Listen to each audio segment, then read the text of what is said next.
जब हम बात करते हैं पॉलिटिक्स की तो आई एम श्योर कई बार आपका सामना राइट विंग और लेफ्ट विंग जैसे टर्म से हुआ होगा जो कि बेसिकली यूज़ किए जाते हैं किसी भी पॉलिटिशियन या पॉलिटिकल पार्टी की विचारधारा को हाईलाइट करने के लिए।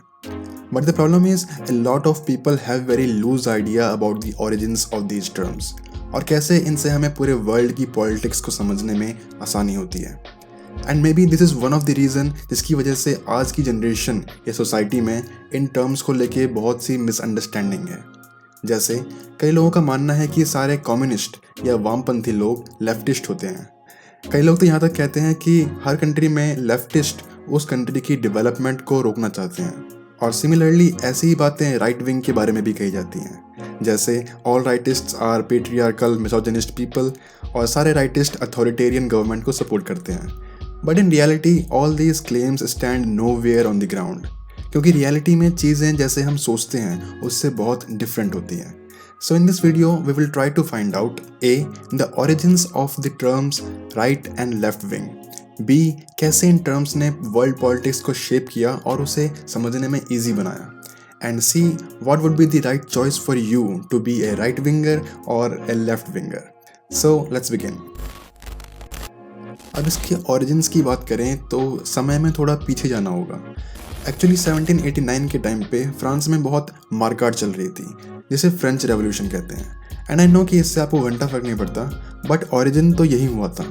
तो हुआ क्या कि जब सारी मारकाट ख़त्म हो गई कुछ समय के लिए, तो दोनों ग्रुप्स ने अपने मेंबर्स भेजे फ्रेंच नेशनल असेंबली में एक कॉन्स्टिट्यूशन को लिखने के लिए। और वो नेशनल असेंबली आज की पार्लियामेंट की तरह ही थी, जहाँ सामने चेयर पे स्पीकर बैठता है और उसके सामने सारे एमपीज बैठते हैं। डिफरेंस इतना था कि वहाँ चेयर पे स्पीकर की जगह किंग लुई द 16th बैठा था, यानी कि ये मोटू। अब जैसे ही संविधान लिखने का काम आगे बढ़ा तभी एक भसुड़ी हो गई। भसुड़ी ये थी कि इस मोटू को कितनी पावर दी जाए, power in terms of veto power, और अगर वीटो से भी समझ नहीं आया तो किसी भी डिसीजन या पॉलिसी को अप्रूव या डिसअप्रूव करने की पावर। अब यहाँ से स्टोरी शुरू होती है।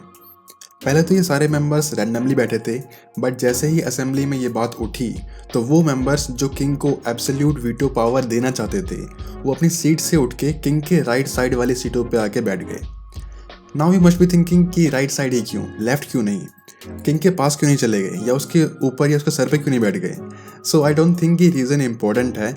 मे बी कोइंसिडेंस रहा हो कि सारे मेंबर्स एक ही टाइम पे एक तरफ चले गए, या सिचुएशनल रहा हो। बट इसके पीछे का एक रीज़न जो बहुत क्रेडिबल लगता है वो ये है कि क्रिश्चियनिटी में गॉड के राइट साइड में बैठना या रहना बहुत अच्छा माना जाता है। और यही चीज़ क्रिश्चियन फैमिलीज़ में भी थी कि घर के लीडर के राइट साइड में बैठना ऑनररी माना जाता है, मतलब उस बंदे की अच्छी पोजीशन या वैल्यू होती है। So may be this can be the reason.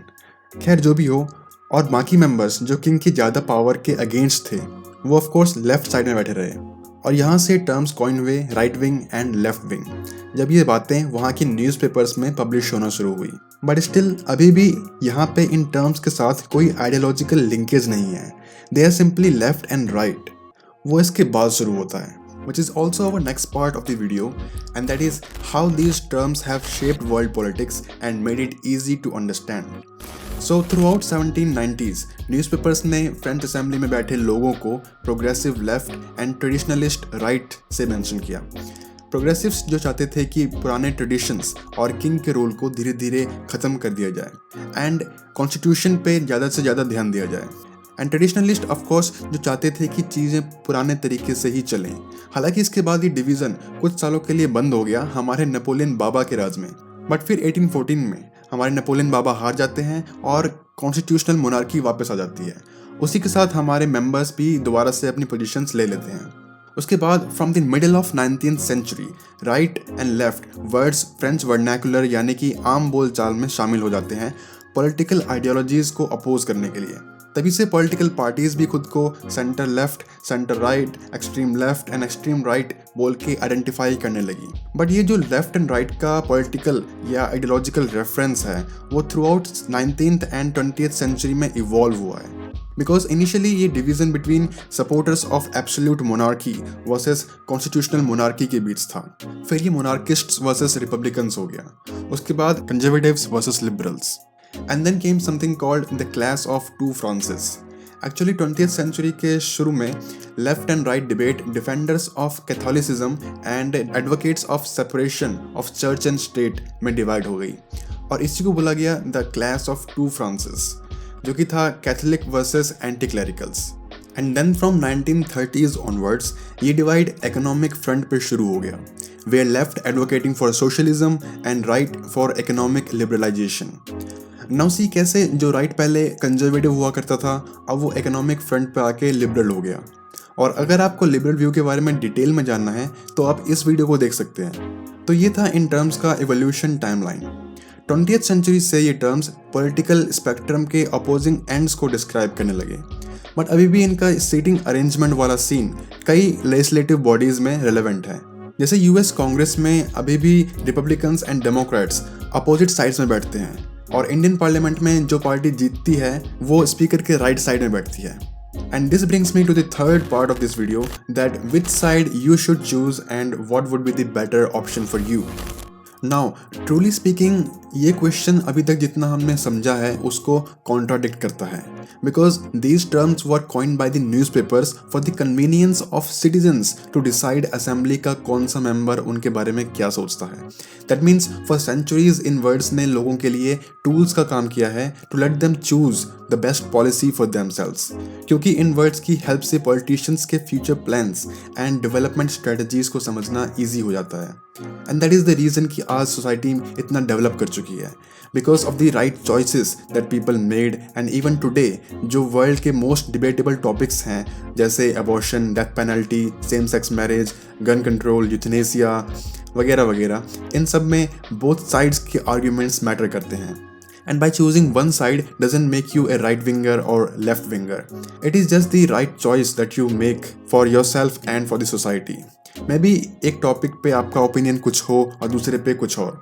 You don't have to take same side every time, because फिर ये चॉइस का सोल पर्पस ही खत्म हो जाएगा, क्योंकि आप चूज तभी कर सकते हैं जब आपके पास दो या उससे ज़्यादा ऑप्शंस अवेलेबल हो। And by choosing one side means कि आप दूसरे साइड की आर्ग्यूमेंट्स से फुली अवेयर हो and you think that it is not right for you and for the society. For example, abortion एक बड़ा डिबेटेबल टॉपिक है जिसमें एक साइड जो उसके फेवर में है उसका आर्ग्यूमेंट है कि वुमेन के पास मॉरल राइट होना चाहिए डिसाइड करने का कि वो अपनी बॉडी के साथ क्या करना चाहती है, और दूसरी साइड जो उसको अपोज करता है उसका आर्ग्यूमेंट है कि right to life is always bigger than right to equality और to control your own body. And by choosing one argument, you don't make the other wrong. वो भी उतना ही relevant है जितना कि वो जिसे आपने चूज किया है। So I hope कि इस वीडियो से आपको थोड़ी हेल्प मिली होगी इन टर्म्स को समझने के लिए। And that's all in this video from me. Of course, आप अपने opinions and views नीचे कमेंट सेक्शन में जरूर लिखिए। And by the way, subscribe the channel. मैं बहुत जल्द इस चैनल पे नई सीरीज लाने वाला हूँ which would be very interesting to watch, and you would be getting notifications only if you have subscribed the channel, so do it.